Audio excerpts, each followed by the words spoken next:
বরিশাল বিভাগে কমেছে ডেঙ্গুর প্রকোপ। অবশ্য এরই মধ্যে মারা গেছেন ১৯ জন।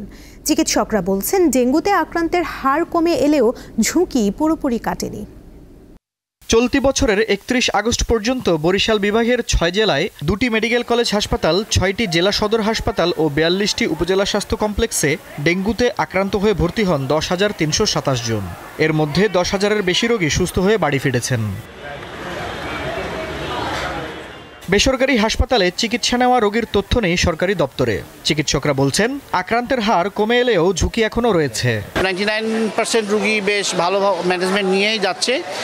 দু একটা রোগী একটু খারাপ হচ্ছে, তারা আসলে প্রথম থেকেই খারাপ আর কি, ডেঙ্গু শক সিনড্রোম যেটা সেটাই।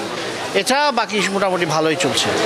ডেঙ্গু রোগী যারা আমাদের এখানে হাসপাতালে আসে তাদেরকে আমরা সবসময়ের মতোই আমরা যথাযথ চিকিৎসা এবং যেটা নিয়ম অনুযায়ী চিকিৎসা আমাদের চিকিৎসকরা সেভাবে দিচ্ছেন এবং রোগীরা চিকিৎসা পাচ্ছেন। রোগ যাতে না হয় সেক্ষেত্রে প্রিভেনশনের জন্য সবার সহযোগিতা আমাদের প্রয়োজন। আমরা জানি এই মশাগুলো সাধারণত আবদ্ধ পানি এবং যেখানে স্বচ্ছ পানি সেইখানে হয়, সেই পানিগুলোকে যাতে রীতিমতো পরিষ্কার করি, মশার যদি কোনো ব্রিডিং সাইট থাকে, আবাসস্থল থাকে, সেইগুলোকে ধ্বংস করি।